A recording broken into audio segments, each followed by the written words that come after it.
भाई वो जूस पास करेंगे? हाँ देता हूँ मेरे भाई।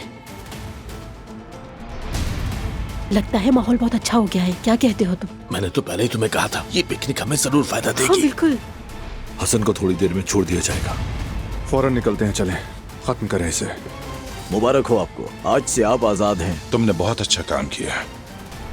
ज्यादा मुतमईन नहीं हो जाना हसन, ये मामला भी खत्म नहीं हुआ। मेरी नजर तुम पर है। बारान नजर नहीं आ रहा कहीं? इसमें भी कोई चाल तो नहीं उसकी? ये सारे आदमी जवाहिर साहब के हैं। बहुत जाया किए बगैर चलते हैं यहाँ से। मैंने कहा ना, डरे नहीं, कुछ नहीं होगा आपको। शायद मैं समझ गई हूँ।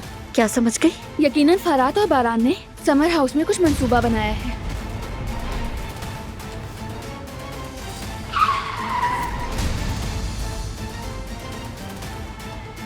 जाके मालिक को बता देना, ये खेल खत्म नहीं हुआ।